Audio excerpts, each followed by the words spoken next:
Nah, transistor itu bayangkan aja sebagai sebuah ruangan yang terdiri dari 3 kamar gitu ya. Bahkan nanti mau ke 1 nanometer, Hmm.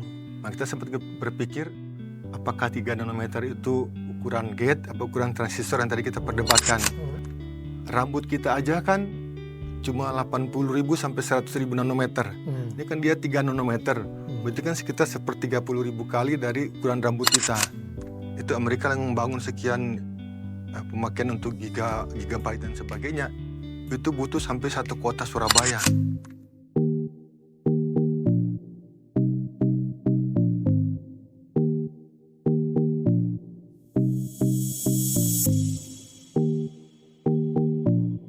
Selamat datang kembali ke podcast Bening. Kembali dengan host Anda, saya Eka. Dan kali ini saya seperti biasa ditemani oleh teman baik, Pak Ani. Selamat pagi Pak Eka. Selamat pagi, Pak Ani. Jadi hari ini kita bicara tentang miniaturisasi ya, tentang masih sebenarnya pusat data ya.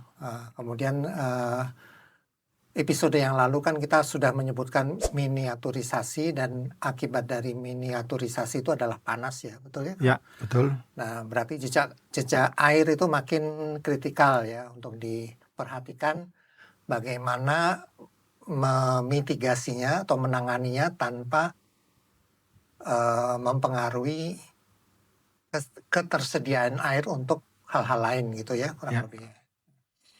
Nah, di episode kemarin juga kita berdua ngobrol ya. Jadi yang diminiaturisasi itu apa gitu? Transistornya atau jaraknya gitu ya. Sampean kan bilang transistornya, aku bilang jaraknya. Tapi ternyata kita dua-duanya salah dan dua-duanya benar ya. Ternyata yang diminiaturisasi itu adalah dua-duanya. Monggo kalau sampean mau menjelaskan bagaimana mengecilkan, meminiaturkan transistor itu. Ya. Kalau kita lihat sebenarnya ukuran benar gate, tapi kalau gate itu kan dalam transistor, otomatis kalau gate-nya mengecil, transistornya ikut mengecil. Sebelum ngomong gate ya, ini jadi gini ya Pak Ani dan para pemirsa, yang namanya transistor itu kan sebenarnya untuk mengatur arus, tidak ada arus ya, karena semua orang tahu kalau komputer itu biner ya, 0 atau 1. 0 itu nggak ada arus, 1 itu ada arus ya. Nah, transistor itu bayangkan aja sebagai sebuah ruangan yang terdiri dari 3 kamar gitu ya. Kamar pertama adalah sumber elektron atau disebut source. Kemudian di tengahnya, kamar kedua atau di tengah-tengah itu ada gate. Gate itu yang mengatur elektron ada tidak ada, mengalir tidak mengalir. Dan yang terakhir adalah drain, tempat menampung elektron. Nah, si gate itu tugasnya adalah memastikan misalnya harus ada arus, gate-nya kemudian pintunya dibuka antar kamar itu. Kalau tidak ada arus, pintunya ditutup. Nah, itu kan kurang lebih. Nah, monggo. Jadi gimana nih satu ruangan dengan 3 kamar ini bisa diperkecil, itu gimana sih caranya? Ya, jadi ya gate tadi seperti switch ya, on off untuk mengatur switch ya. Source ke drain. Ya, source ke drain. Nah, kebutuhan orang kan pingin makin kecil atau makin compact, terus makin cepat, kemudian makin banyak bisa diproses, otomatis kan butuh banyak transistor dalam suatu tempat yang area yang sama. Dibutuhkan banyak transistor supaya kinerjanya meningkat. Untuk itu diperlukan kenapa transistor harus diperkecil, supaya bisa menampung lebih banyak, proses lebih banyak. Nah, untuk memperkecil itu ya kembali lagi dari keterbatasan teknologi dan material yang dipakai. Kalau kita lihat sekarang dari teknologi adalah, kalau yang pertama itu mereka pakai sistem planar, yaitu masih bentuk 2 dimensi dan rata. Planar ini kalau makin diperkecil itu terbatas. Betul. Dan makin diperkecil kinerjanya makin akan menurun. Ya, ibaratnya tadi kan satu ruangan dikecilin, kamarnya makin lama makin nggak jelas gitu ya. Karena 2 dimensi. Karena 2 dimensi. Akhirnya teknologi berkembang. Dibuatlah FinFET. Fin itu berupa sirip, itu sudah 3 dimensi. Tapi masih simpel. Dia masih lebih bagus dari planar. Cuma ya kembali lagi punya keterbatasan. Sehingga yang terakhir dibuatlah namanya GAA, Gate All Around. Jadi sistem gate itu sudah membungkus. Sehingga otomatis kebocoran dan segala macamnya itu makin bisa terkontrol. Karena dia kan membungkus. Nah ini bisa membuat lebih kecil. Sehingga dengan teknologi seperti ini diperkecil. Nah keterbatasan berikut adalah material. Sampai saat ini kita masih pakai silikon. Mereka lagi berpikir ke depan, apalagi yang bisa di-improve untuk bisa memperkecil keterbatasan material ini. Itu sedang lagi dipelajari berbagai macam, salah satunya bismut yang pernah kita bahas kemarin. Jadi sampai saat ini 2 upaya itulah yang dicoba untuk memperkecil transistor. Ya kembali lagi ke masalahnya, mereka fokus hanya untuk memperkecil, buat efisien, kinerja lebih bagus, tapi untuk dampak atau efek ke lingkungan dan sekitarnya ke kita kelihatannya tidak secepat improvement mereka terhadap pengecilan transistor yang mengikuti hukum Morse atau Morse Law, di mana tiap 2 tahun jumlah transistor akan berkembang 2 kali lipat. Jadi sudah kita bayangkan dalam sekian puluh tahun ini sudah berapa kali perkecilannya. Oke. Jadi selain transistornya dikecilin, sebenarnya jarak antar transistor itu juga dikecilin juga kan? Pasti. Ya karena dalam satu satuan luas transistornya mengecil, tentunya orang nggak puas membiarkan jalannya gede-gede kan, jalannya pun dikecilin supaya makin banyak transistor yang bisa dibuat dalam satu chip itu, dalam satu satuan luas itu ya. Jadi kita dua-duanya benar dan dua-duanya juga salah. Oke, itu adalah koreksi ya. Jadi sebenarnya begitu ceritanya. Nah, kemudian efek dari pengecilan ini, miniaturisasi ini kan ya mau nggak mau tetap akan ada panas ya. Panas itu walaupun di episode kemarin kita juga udah bahas ya. Jadi kayak di dalamnya itu ada saluran untuk pendingin dan segala macam ya. Tapi itu kan juga masih perlu pengkajian lebih lanjut ya. Dampak kepada lingkungan gimana. Nah, kalau kita ngikutin terus kemauan kita, makin banyak transistor, makin hebat, makin apa. Ini teknologi ini sebenarnya untuk kemaslahatan manusia atau justru teknologi ini memperbudak manusia dan akan memberikan dampak buruk terhadap lingkungan. Nah, menurut sampean gimana ini? Mungkin sebelum sampai ke situ kita mungkin perlu memperjelas juga apa sih yang ukuran tadi itu. Kita kan sekarang dari 29 sekarang 3 nanometer, bahkan nanti mau ke 1 nanometer. Nah, kita sempat berpikir apakah 3 nanometer itu ukuran gate atau ukuran transistor yang tadi kita perdebatkan. Dan ternyata kembali lagi dua-duanya salah, karena bukan 3 nanometer itu adalah ukuran gate maupun ukuran transistor. Itu adalah menunjukkan ibaratnya seri terbaru. Jadi kalau makin kecil itu serinya makin baru. Jadi kalau dulu panjangnya itu 90 nanometer atau 45 nanometer, itu benar-benar ukuran gate-nya. Tapi kalau sekarang kita bicara 3 nanometer, itu bukan gate-nya 3 nanometer. Rata-rata gate yang terkecil saat ini itu baru sampai di 24 nanometer. Kenapa disebut 3 nanometer? Itu adalah menunjukkan bahwa teknologinya sudah apakah generasi ketiga atau memperkecil dari yang kemarin. Kalau sebelumnya 5 nanometer, sekarang 3 nanometer. Jadi lebih kepada improvement terhadap pengecilan gate, tapi bukan aktual. Agak rumit, apa ini namanya gimmick marketing atau gimana, kita nggak tahu, tapi yang pasti. Berarti yang disebut 3 nanometer itu bukan ukuran fisik lah gitu ya. Ya kita mau mengatakan gimmick, mereka mengatakan bukan gimmick ya, terserahlah itu.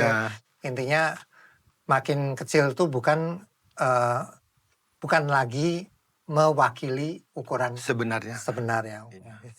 Lebih kepada kecanggihan teknologi. Ya, supaya kita lebih terpesona dan membeli kan. Wah 3 nanometer kan. Kebayang nggak? Kita terpesona karena dulu kita kepikiran rambut kita aja kan cuma 80.000 sampai 100.000 nanometer. Ini kan dia 3 nanometer. Berarti kan sekitar 1/30.000 kali dari ukuran rambut kita. Kita sempat terpesona, tapi ternyata nggak seperti itu ya. Oke, sekarang kita kembali ke dampak. Jadi kemajuan teknologi, apakah ini kemajuan itu untuk kita manusia atau kita untuk kemajuan? Hmm. Jadi untuk mencapai kemajuan tersebut itu pasti kan ada pengorbanan. Hmm. Kalau istilah sekarang kan no pain no gain. Hmm. Kalau kita mau dapat gain untuk ponsel pintar dan kemajuan teknologi AI dan sebagainya kan harus ada pain yang dikeluarkan. Itu teknologi dan sumber daya. Teknologi itu kelihatan tidak ada dampak lingkungannya terhadap manusia kalau teknologi karena cara berpikir kita. Tapi untuk akibat dari teknologi tersebut dan pemakaian material itu kan pasti ada limbah. Apakah limbah itu berbentuk material yang kebuang ataupun akibat panas dihasilkan. Itu suka dibilang limbah termal. Jadi kalau kita lihat ya ini seperti sejarah klasik. Waktu pertama kali revolusi industri, jadi kalau kita manusia masih pakai zaman dulu, zaman manual, pakai tangan dan segala macam, otomatis kan output produksinya terbatas. Karena namanya manusia, dibatasi tenaga manusia. Begitu timbul teknologi dibantu oleh mesin, akibatnya apa? Produksi outputnya meningkat, makin canggih, sumber daya alam yang diperlukan juga makin besar, akhirnya terjadi eksploitasi besar-besaran. Kalau kita lihat di Eropa kan sudah jarang ada hutan. Makanya paru-paru dunia kan tergantung pada Amerika Selatan sama Indonesia. Salah satu sumber paru-paru dunia. Jadi sudah pernah terjadi kita mengalami hal seperti itu. Akibat kebutuhan material bahan baku yang sangat tinggi, hutan dirusak. Kelihatan kita sudah masuk taraf yang kedua. Artinya mereka sudah bisa paperless segala macam. Hutan sudah mulai agak aman. Sekarang berikut adalah limbah yang non-material tadi. Kita masuk ke salah satu adalah limbah panas. Kita belum tahu ke depan seperti apa lagi limbah-limbah berikutnya. Apakah limbah frekuensi di mana semua orang pakai handphone, jadi kita belum sampai ke situ. Tapi yang pasti ada efek sampingannya. Jadi kalau kita mau nggak mau kita akan merenung kembali. Apakah ini benar-benar yang kita butuhkan? Betul.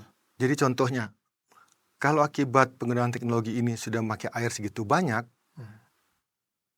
sementara air kita perlu untuk kebutuhan dasar MCK, apakah MCK kita dikorbankan buat teknologi?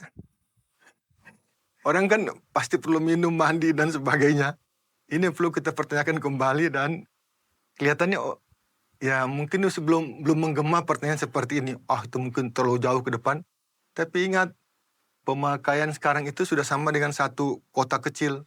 Bahkan di 5-10 tahun kemudian, itu Amerika yang membangun sekian pemakaian untuk gigabyte dan sebagainya. Itu butuh sampai satu kota Surabaya kebutuhan airnya. Jadi bisa kebayang nanti, sementara air kan tidak bertambah, bumi kita kan tidak membesar. Tinggal gimana kita arif untuk mengolahnya. Efisien dalam hal teknologi output iya, tapi apakah efisien dalam pengolahan dan sumber daya alam dan untuk limbahnya, apakah kita punya efisien juga? Itu perlu kita pertanyakan. Ya, aku setuju banget ya itu metafora bahwa bukan metafora ya bahwa Ya, sebenarnya sudah ada data yang mengatakan bahwa di Amerika itu sudah menggunakan air untuk sebanyak untuk seperti kota Surabaya gitu kan ya. ya, Cuman mungkin orang pada nggak nyadar ya atau nggak mau sadar gitu ya. Dan mungkin juga orang yang seperti sampean bilang adalah itu kan nanti ya masih jauh masih segala macam ya. Jadi membuat alasan ya untuk tidak membuka pikiran, membuka mata hati, dan membuka keinginan untuk oke, apa sih yang harus kita lakukan gitu ya. Nah ini sebenarnya menurutku adalah masalah klasik manusia dalam menghadapi atau melakukan atau menjalani hidupnya terutama dalam teknologi gitu. Sebenarnya dalam semua sisi ya, tapi ya, dalam segala kehidupan, dalam segala sisi kehidupannya itu sebenarnya menurutku ya itu harus ada posisi di mana manusia itu bertanya ya seperti sampean tadi bertanya kan, bumi tidak membesar, kemudian bagaimana kearifan mengelola air itu agar bisa memenuhi semua bisa dilakukan ya. Ini kan sebenarnya bicara tentang keberlanjutan ya. Iya. Ya, keberlanjutan air untuk semua kehidupan yang ada di bumi ini.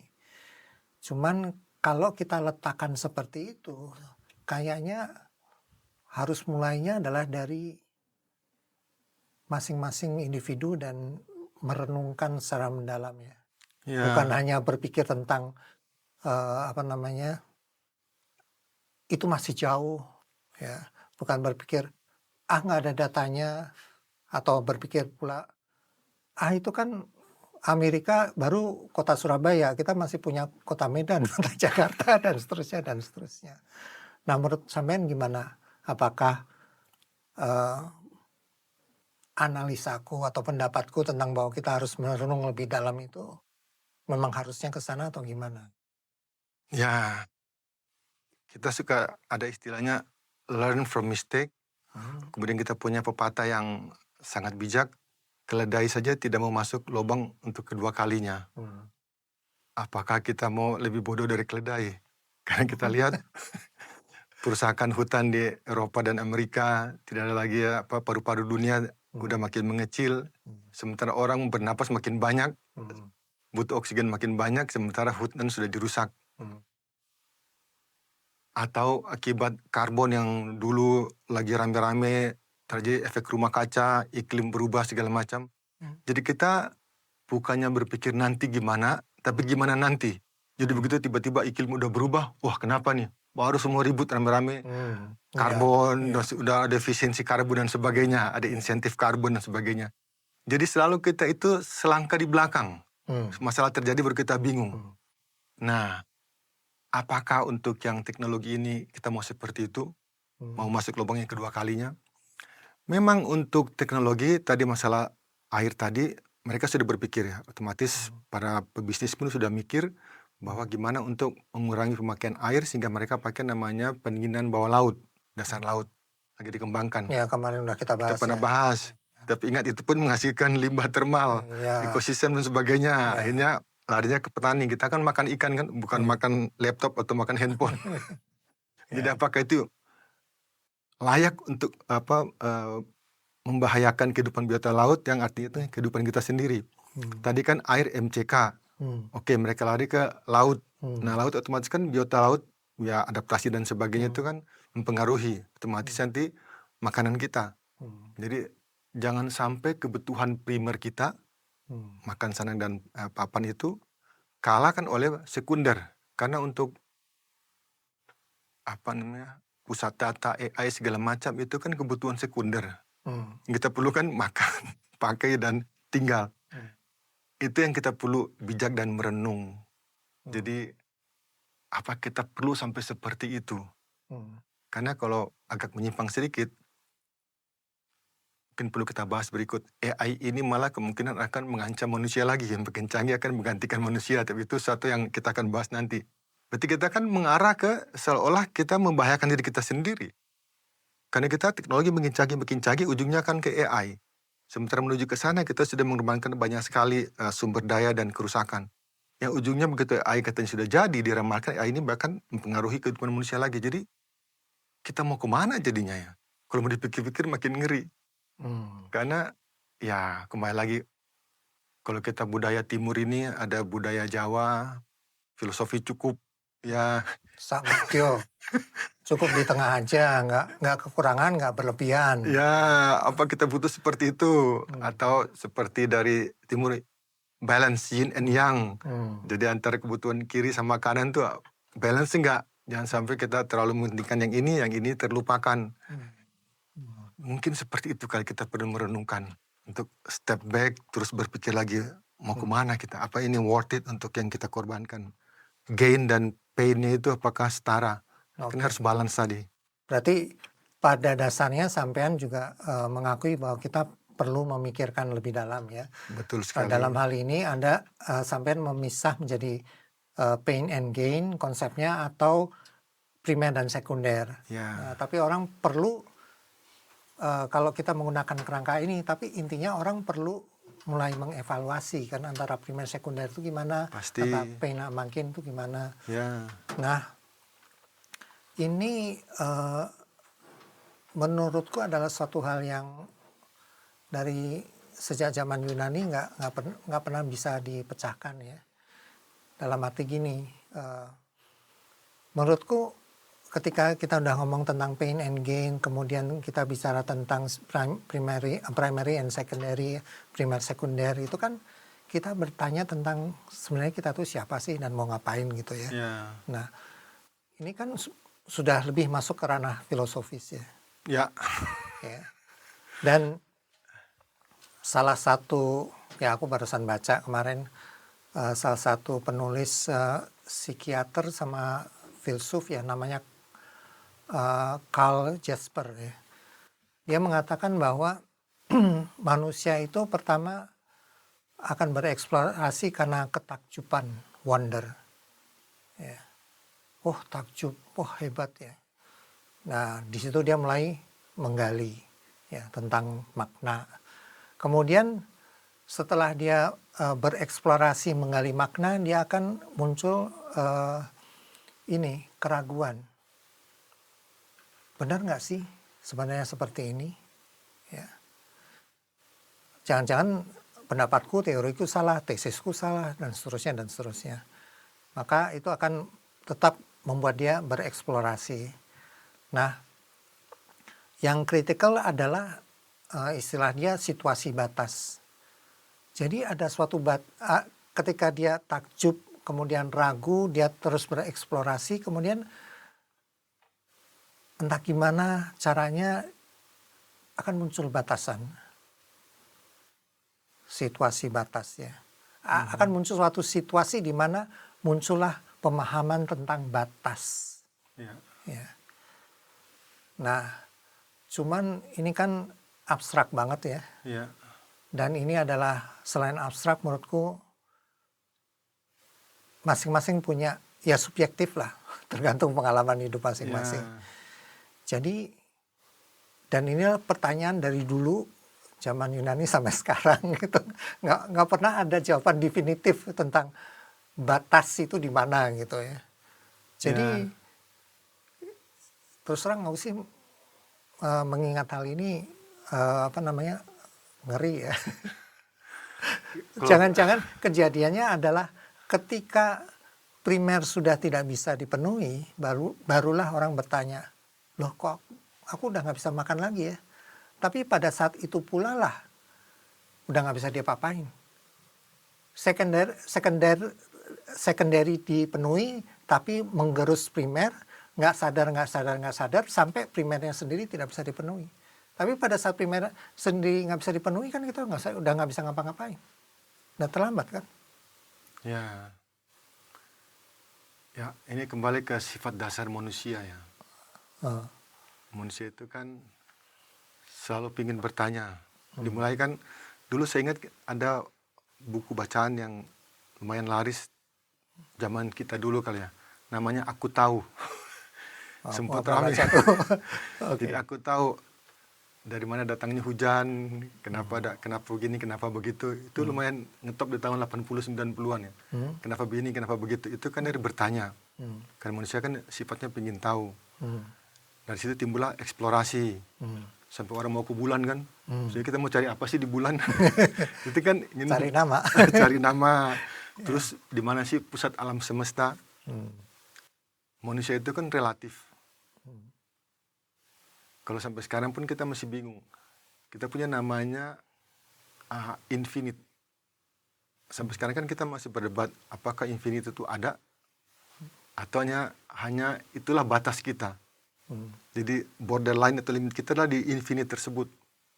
Kalau kita lihat asimtot itu dua garis yang saling mendekat tapi tidak pernah ketemu. Ya. Logika kita makin dekat aja tapi nggak pernah ketemu gitu ya. Itu limit sudah, itu. Ya, itu limit saja sudah membuat kita nggak bisa mikir kan. Ya. Namanya kalau makin mendekat kan pasti ketemu. Ya. Tapi asimtot mengatakan bahwa tidak akan pernah ketemu kecuali di infinite tadi. Jadi ya kalau kita tahu diri kita ini masih terbatas ya. Untuk asimtot aja kita masih belum tahu di mana ketemunya, kok kita mau mikir yang aneh-aneh kan, mau sampai mau ke bulan, mau ke planet Mars.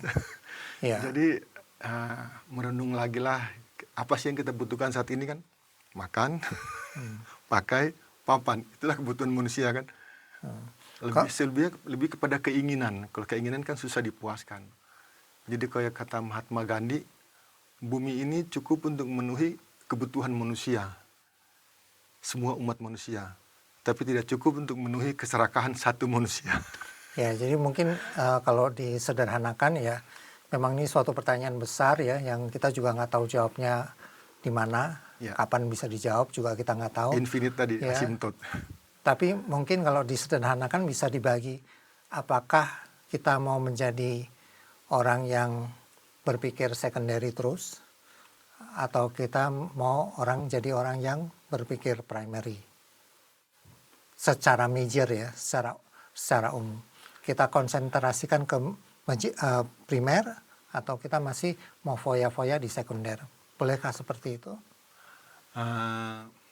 Ya, ini semua kan pasti ada sebabnya. Karena kalau kita lihat, manusia ingin kebutuhan primer itu kan adalah, dalam tanda kutip, manusia primitif. Yang zaman kita dulu kan yang penting udah makan, udah punya baju, udah punya papan, tenang. Ya, tapi kan nggak letterlek seperti itu. Ya. Tapi maksudku adalah fokus kita mau kemana gitu loh. Ya. Bukan berarti kita menghapuskan semua secondary, tapi kita tetap fokusnya kepada primary kita, gimana supaya secondary-nya bisa terpenuhi. Bukan kepada secondary dipenuhi, tapi menggerus primary. Maksudku Ya, gitu. Saya mau ke situ udah sampai jawab. Ya, udah. Oke, kalau gitu ya. Jadi artinya kita harus bijak-bijak dalam memprioritaskan kapan kita primer, kapan sekunder. Jangan sampai ini menggerus yang primer tadi. Oke. Betul sekali. Itu jadi dari omongan kita dari awal tentang pusat data sampai sekarang, kesimpulannya ya bijaklah menentukan primary dan secondary gitu ya. Prioritas. Prioritas. Oke, Bang Ani, aku rasa udah kalau kita bahas makin berat lagi nanti makin nggak seru gitu ya. Jadi kita cukupkan sekian hari ini. Terima kasih sekali pemirsa. Sampai ketemu lagi.